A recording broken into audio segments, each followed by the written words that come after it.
아브라함이 그돌라오멜과 그와 동맹을 맺은 왕들을 쳐부수고 돌아온 뒤에 소돔 왕이 아브라함을 맞아서 사회 벌판 곧 왕의 벌판으로 나왔다.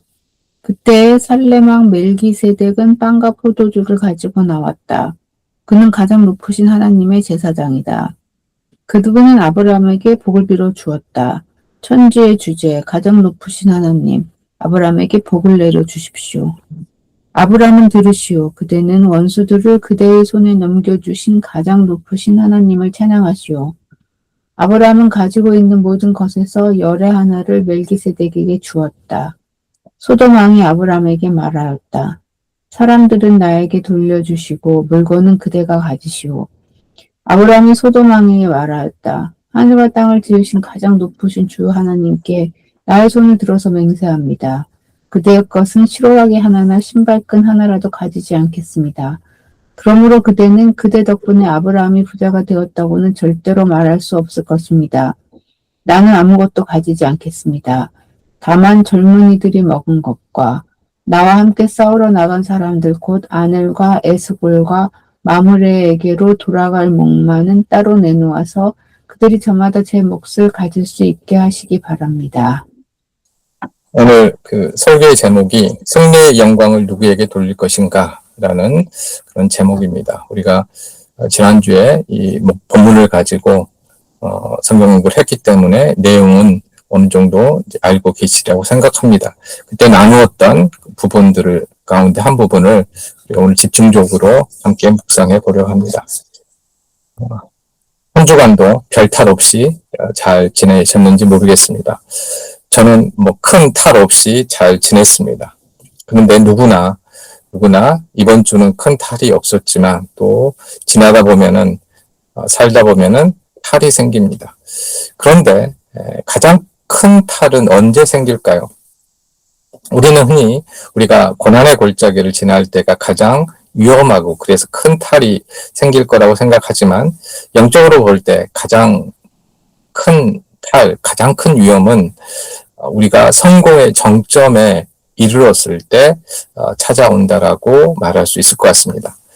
전쟁에서 승리한 후에 그리고 사업을 하고 큰 수익을 남겼을 때 그리고 사람들의 박수 갈채를 받는 그 순간 우리의 마음은 누구나 다를 것 없이 교만과 또 탐욕이라는 소리 없는 적에게 가장 취약해지지 않나 생각해 봅니다. 오늘 본문 아브라함은 인생 최대의 승리를 거두고 돌아오는 길 위에 있었습니다. 318명이나 되는 자신이 이렇게 데리고 있는 그 신하들과 그리고 동맹군들을 거느리고 당시에 그 가나안 지역의 패권자였던 그돌라오멜과 그의 연합군을 격파했습니다. 이 사건 전에는 아브라함은 마치 한 가족의 가장 정도 그리고 그가 어느 정도 규모로 그의 가족들이 모여 있는지 살고 있는지 알 수가 없었는데 이 사건을 기점으로 아브라함과 그와 함께 했던 사람의 어떤 규모를 알 수 있게 되었죠. 그리고 그 시작되는 부분에서 그 당시에 지역의 맹주였던 왕과 그들의 연합군을 격파한 사건이 기록되었습니다. 사실 그 앞의 내용만 보면 불가능해 보였을 것 같은 그러한 인질 구출 작전이었죠. 그런데 이 작전에 성공을 했고요. 또 막대한 전리품을 챙겨 돌아오고 있었습니다. 이제 이 일로 인해서 아브라함은 이 가나안 땅의 영웅이 되었다라고 말할 수 있지요. 바로 그 승리의 현장, 여기에 사회 벌판, 사회 골짜기, 해석하면 왕의 벌판, 왕의 골짜기라는 곳인데요. 여기에서 두 명의 왕을 만나게 됩니다. 한 명은 지극히 높으신 하나님의 제사장인 멜기세덱이고 다른 한 명은 악의 대명사인 소돔 왕입니다. 그러니까 우리가 소돔 왕이 악의 대명사라고 생각하는 것은 이제 롯의 이야기를 우리가 알고 있기 때문에 이렇게 이야기를 할 수 있죠. 죄 때문에 소돔 성이 멸망을 했다는 것을 우리가 알고 있습니다. 이 두 왕의 만남은 아브라함에게 주어진 승리의 영광을 누구에게 돌릴 것인가를 묻는 거대한 시험대였습니다. 승리하고 난 후에 두 왕을 만났죠. 여기에서 이제 누구에게 이 영광을 돌릴 것인지, 승리의 영광을. 이게 아주 중요한 점입니다. 오늘 우리도 매일의 삶 속에서 작은 승리와 성취를 경험하게 되지요. 그때 우리 앞에도 멜기세덱의 축복과 소돔 왕의 달콤한 제안이 동시에 놓이게 됩니다. 그러니까 축복과 실질적인 도움이 될 만한 제안, 눈에 보이는 그러한 제안이 동시에 놓이게 되는 거죠. 아브라함이 이 영적 분별력의 시험을 어떻게 통과했는지, 그리고 그가 붙잡은 진정한 복이 무엇인지 우리가 함께 이 말씀을 묵상하면서 또 그 말씀이 주는 은혜를 함께 나누고자 합니다. 아브라함이 이제 승리를 하고 돌아올 때 가장 먼저 그를 맞이한 인물은 소돔 왕이었습니다. 그런데 성경은 아주 의도적으로 살렘 왕 멜기세덱의 등장을 그 사이에 이렇게 배치합니다. 멜기세덱이라는 왕은 갑자기 튀어나왔습니다. 연합군도 아니고 또 대적했던 그러한 반군도 아니었습니다. 멜기세덱이 왕으로 등장하는데요. 그의 이름의 뜻은 의의 왕이라는 뜻입니다. 그는 살렘, 에루살렘 할 때 뒤의 부분이죠. 살렘, 이 뜻은 평화라는 뜻인데요. 이 평화의 왕이자 지극히 높으신 하나님의 제사장으로 그렇게 소개가 됩니다. 일방적으로. 그에 대한 어떤 사건이나 이야기가 없이 이렇게 의의 왕, 지극히 높으신 하나님의 제사장, 그리고 평화의 왕으로 이렇게 소개가 되죠. 그리고 지친 아브라함을 위해서 그 왕은 멜기세덱은 떡과 포도주를 가지고 이렇게 나왔습니다. 그런데 이 이야기는 단순히 허기를 달래는 음식을 이제 가지고 왔다라는 그런 의미가 아니라요. 승리한 자와 맺는 이 언약의 식탁이자 환대의 상징으로 멜기세덱은 떡과 포도주를 가지고 왔다라고 이렇게 이해할 수 있습니다. 이렇게 우리가 이해한 이유는 이후에 이제 멜기세덱이 아브라함에게 주는 축복 때문에 이렇게 우리가 특별하게 생각하고 해석을 합니다. 멜기세덱은 아브라함에게 이렇게 선언을 하지요. 천지의 주제, 가장 높으신 하나님, 아브라함에게 복을 내려 주십시오.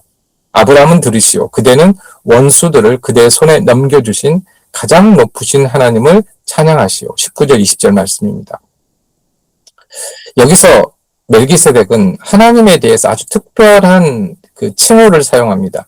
그러니까 천지의 주제라는 그런 칭호인데요.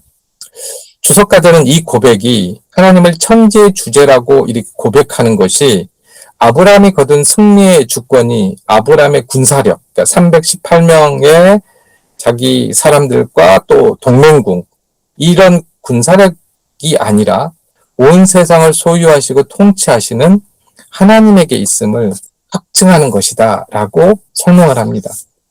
천지의 모든 일을 주재하시는 하나님, 이렇게 하나님을 부르고 있기 때문이죠. 아브라함은 이 축복에 응답해서 자기가 얻은 것에서 10분의 1을 멜기세덱에게 드립니다. 이게 이제 성경에서 처음으로 등장하는 11조 개념입니다. 뒤에 가면은 여러 가지 이제 11조 의미가 덧붙여지는데요. 처음 등장했을 때는 아브라함이 이제 전쟁에서 이겨서 멜기세덱에게 자신의 전리품의 10분의 1을 이렇게 바치는 이 사건에서 처음으로 등장하게 되는 거죠. 그런데 이제 여기에서 아브라함이 멜기세덱에게 드리는 11조는 종교적인 의무가 아니었습니다. 왜냐하면은 이때는 아직 그 11조에 대한 어떤 율법이 정해지기 전이기 때문입니다. 아브라함이 드렸던 11조는 그리고 여전히 그 이후에도 11조의 아주 중요한 그 의미이기도 한데요. 이 11조를 드렸던 이유는 뭐냐면은 이 전쟁을 이기게 하신 분은 오직 하나님이시다. 라는 자신의 어떻게 보면 신앙의 항복선언의 의미가 담겨져 있습니다. 그러니까 우리가 여전히 11조를 한다는 것은 내가 얻은 것, 내가 누리는 이것이 나의 군사력처럼 내가 가진 어떤 능력이 아니라 전부 다 하나님 때문입니다라는 신앙 고백의 표현이라는 것이죠. 이게 굉장히 중요합니다. 뭐 10의 1이냐, 10의 2냐, 이게 아니고, 이게 첫 번째 중요한 게 아니고요. 이 11조를 처음 드렸던 의미입니다. 그래서 아브라함은 멜기세덱의 이 축복을 통해서 자신의 승리가 하나님의 은혜임을 명확하게 자기가 이 드리는 행위를 통해서 이제 깨닫게 되고 외적으로 이걸 표현하게 되는 것이죠. 최근에 여러분 가운데 어떤 성취를 한 분이 계십니까? 그럼 이 성취는 누구의 것일까요? 밤잠을 설치며 노력한 우리의 노력의 결과일까요? 아니면 우리의 뛰어난 어떤 전략 덕분일까요? 멜기세덱은 이 말씀을 통해서 오늘 우리에게도 찾아와 이렇게 우리에게 이야기를 합니다. 원수를 여러분의 손에 넘겨주신 분은 하나님입니다. 원수들을, 그리고 여러분의 성취한 것을 가능하게 하신 분은 하나님이십니다. 라고 우리에게 말하고 있습니다.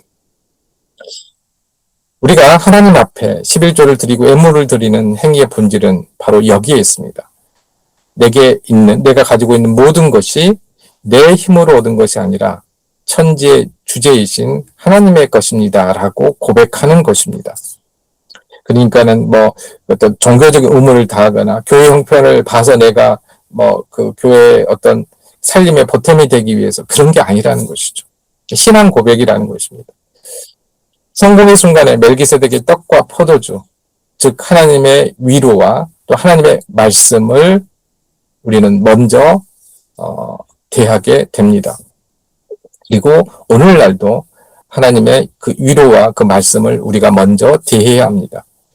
그리고 우리의 소유 가운데 가장 귀한 것을 구별해서 드림으로써 승리의 영광을 가로채려는, 그러니까 우리 자신이 승리의 영광을 가로채려고 늘 하는데요. 이러한 교만의 유혹을 우리는 물리쳐야 합니다.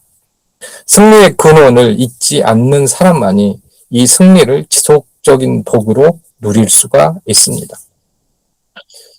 멜기세덱의 거룩한 축복이 이제 끝난 후에 곧바로 이제 소돔왕 베라의 제안이 이어지고 있습니다.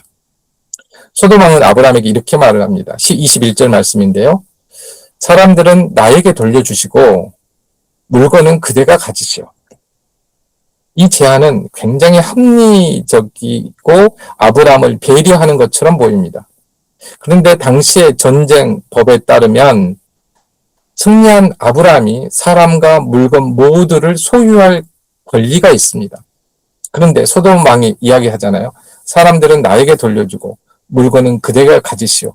굉장히 관대한 것 같지만 여기에서 소돔 왕이 얼마나 그 극박한 상황에서도 인색한지를, 자신의 인색함을 감추면서 선심을 선심을 쓰는 듯한 태도를 보이는지를 우리가 알 수 있습니다.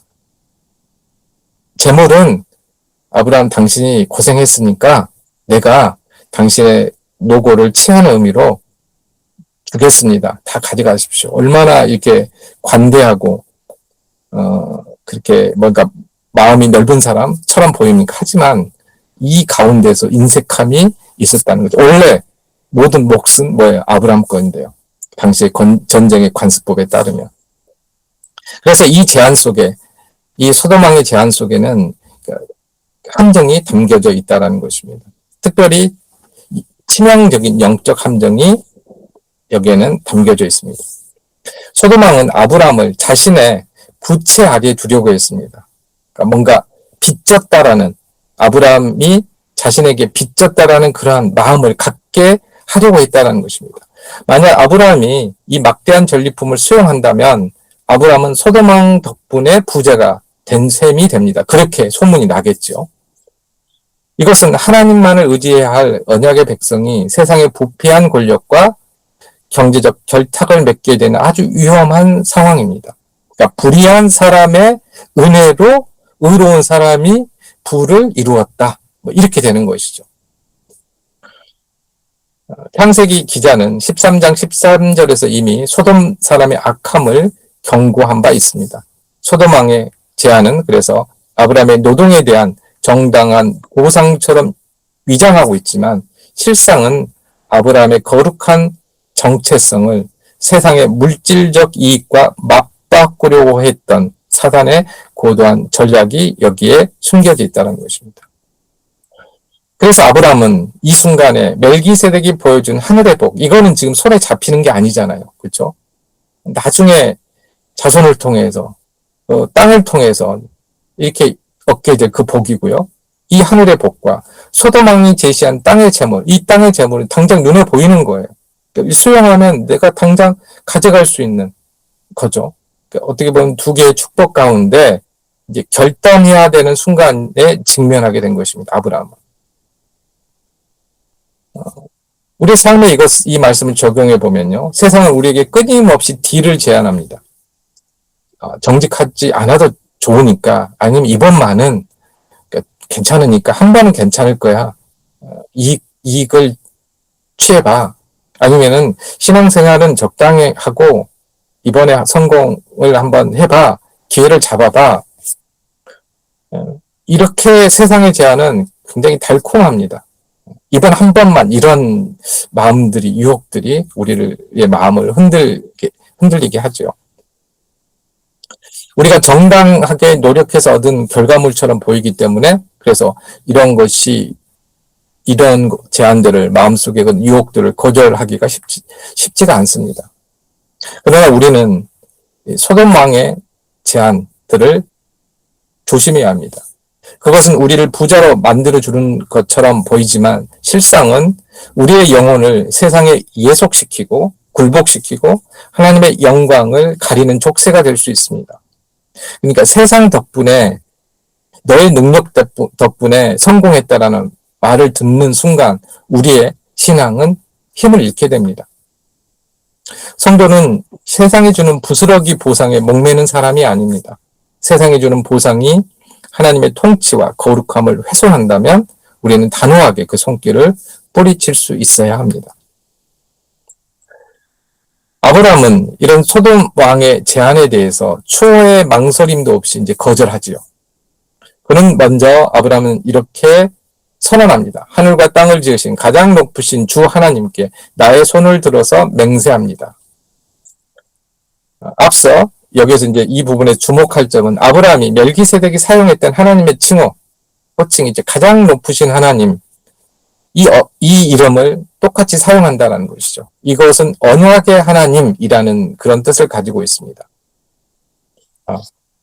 이 천지를 주게 하시는 하나님, 그러한 그 의미를 가지고 있습니다. 근데 여기에다가 언약하시는 하나님이라는 상황에서 늘 붙여지는 하나님의 이름이 있습니다. 그게 여호와입니다.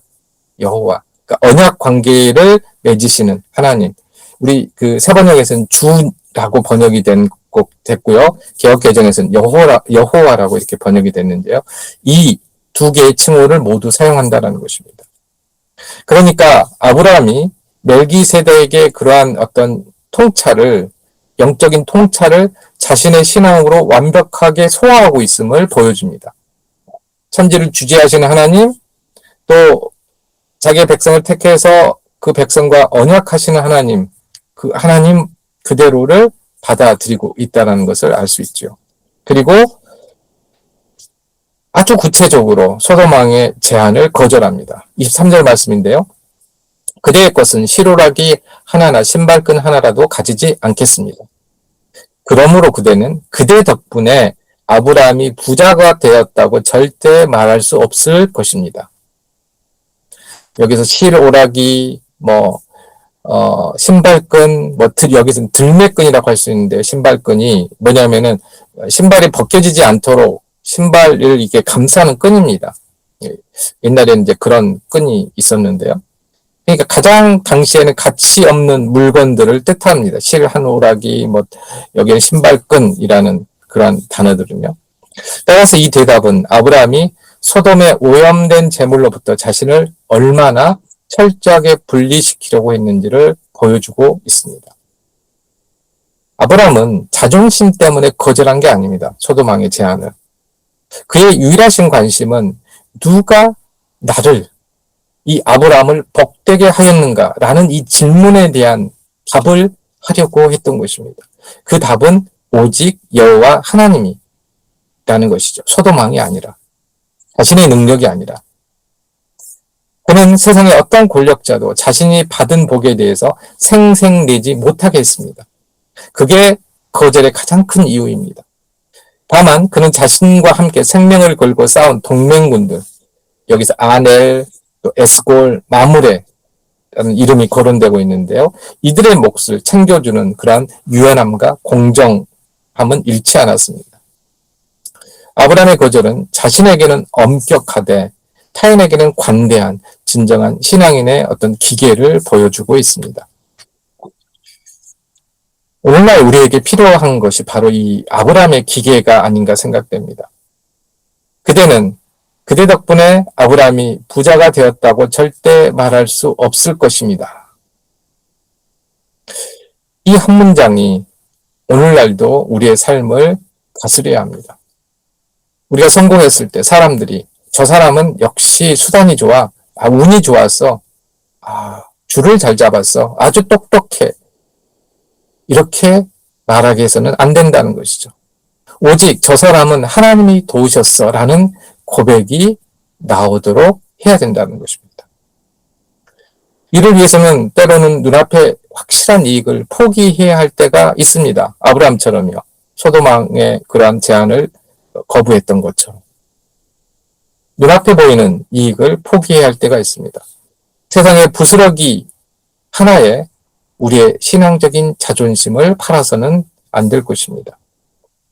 하나님은 아브라함이 이 모든 전리품을 포기했을 때, 바로 이렇게 포기하는 행동을 했을 때, 바로 다음 장이 15장을 시작하면서 이렇게 말씀하시면서 아브라함을 찾아오십니다. 아브라함아, 두려워하지 말아라. 나는 너의 방패다. 네가 받을 보상이 매우 크다. 그러니까 우리가 포기하지 할까 말까, 이게 어떻게 보면 신앙적으로 간보고 있을 때가 아니라 이미 신앙적인 결단을 우리가 했을 때 하나님께서는 찾아오신다는 것입니다. 세상의 제안을 거절할 때 하나님 자신이 우리의 상급이 되어주십니다. 따라서 우리는 우리의 삶이 오직 하나님의 영광만을 드러내는 투명한 통로가 되기를 결단해야 합니다. 이제 말씀을 맺겠습니다. 성도 여러분, 아브라함이 머물렀던 왕의 골짜기는 오늘 우리가 살아가는 삶의 현장입니다. 우리는 매일 멜기세덱의 음성과 소돔왕의 음성을 동시에 듣습니다. 한쪽은 우리에게 승리의 근원이 하나님임을 고백하며 감사하라고 초대하고 있고요. 다른 한쪽은 세상의 보상을 취하여 너의 안락을 보장받으라고 유혹합니다. 아브라함은 승리를 했을 때 취할 수 있는 권리를 스스로 포기함으로써 그 승리가 하나님의 선물임을 증명했습니다. 그는 세상의 재물보다 하나님의 명예를 더 소중하게 여겼습니다. 그 결과 그는 세상 왕들에게 굴복하지 않는 진정한 믿음의 조상으로 우뚝 설 수 있었습니다. 우리의 삶도 아브라함과 같기를 소망합니다. 작은 성공에 도취하여서 하나님의 은혜를 잊지 않아야 합니다.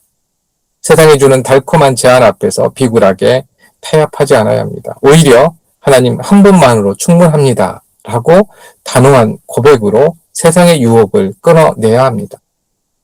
우리가 하나님의 영광을 위해 우리의 몫을 내려놓을 때 천지의 주제이신 하나님께서 친히 우리의 지극히 큰 상급이 되어 주실 것입니다. 세상이 줄 수 없는 영원한 복, 멜기세덱이 선포했던 그 지극히 높으신 하나님의 복이 여러분의 가정과 일터에 충만하시기를 주님의 이름으로 축원합니다. 아멘. 기도하겠습니다.